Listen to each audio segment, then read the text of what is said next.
Hello. So I'm going to film this in poor lighting uh, to help you out, whoever's watching this, if anybody does, to mitigate, the whole bald white guy thing. Uh, I suppose you can let me know in the comments how effective that was.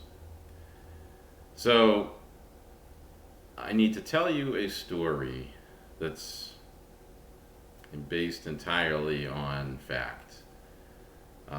Facts of my life that should serve to explain why universal health care, which is currently uh, formulated as Medicare for all, is such a large overarching issue for me.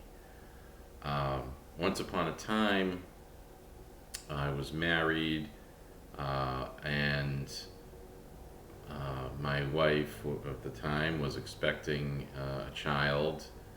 I had stable full-time employment. Wow, that was so 1990s. Um, and I had actually very good health care. The funding arrangement to cover the family health insurance premium was complicated and actually the subject of negotiations between my employer and myself, uh, which was definitely a waste of our time when you think about how healthcare works in most of the developed world. But we did have those negotiations. We set up a funding arrangement, and I secured really good healthcare, right? So my wife was pregnant. We were expecting a child.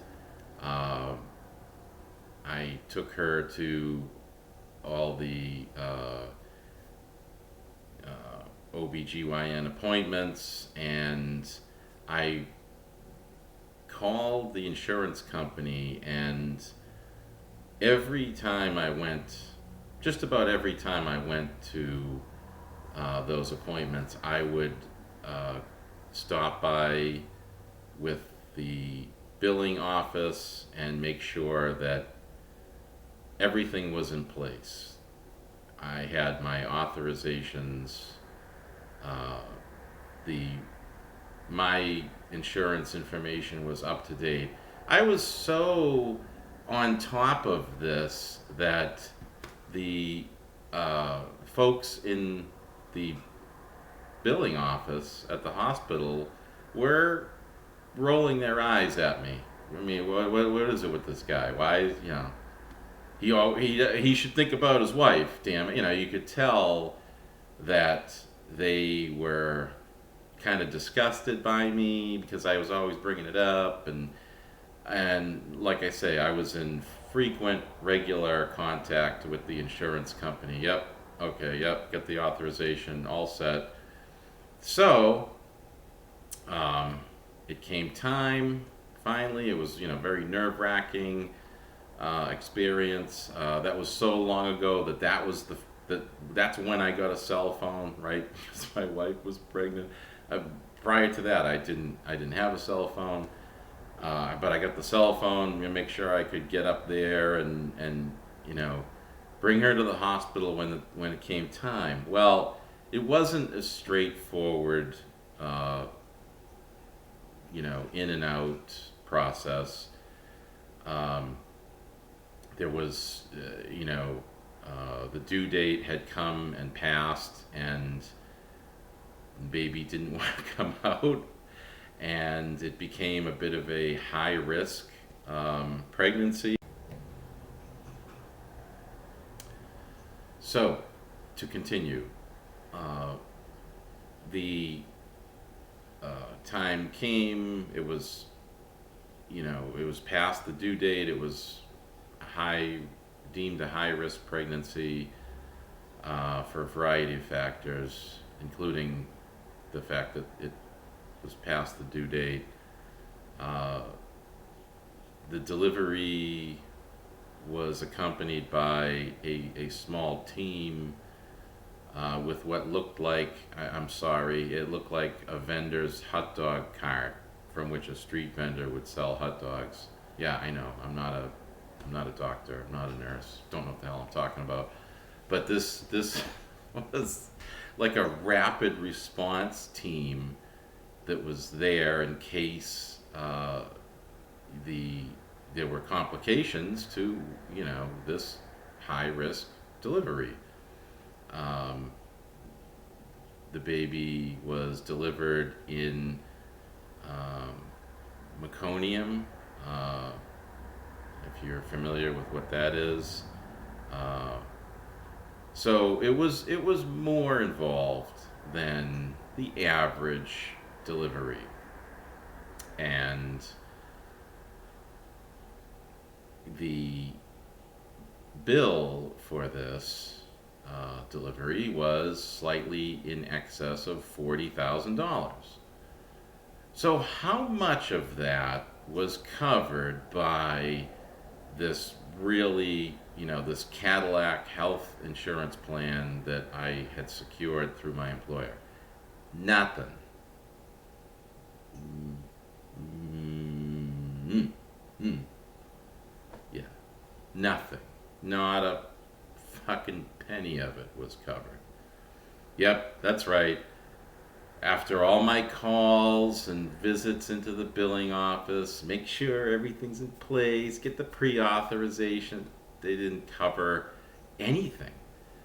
Because even though they had sent pre authorizations and confirmed, yes, yes, you're all set for this procedure, this appointment, and it was all mapped out. But then after the delivery, actually, that provider's out of network. So no, sorry, it's not covered. Um, I mean, yeah. Um, not covered. It's not.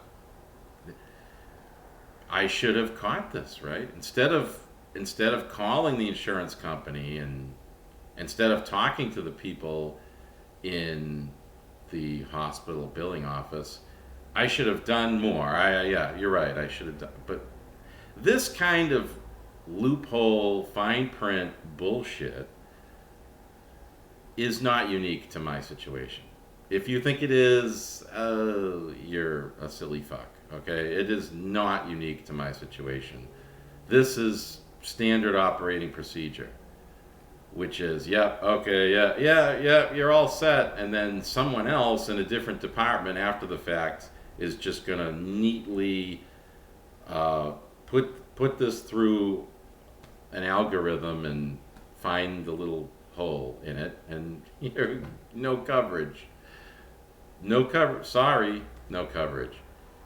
So yeah, and like I say, I had paid, and my employer had paid pretty good money for this privilege, for me to be kicked into this big loophole. So yeah, I mean, this is a scam. We've been doing this for decades. I After this, believe it or not, I later went on to work for a big health insurance company. I know.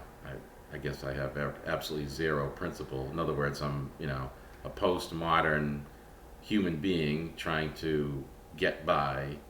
And yes, I did. I worked for a big health insurance company. I know how this stuff works, okay? It doesn't. We need universal health care. Cut it out.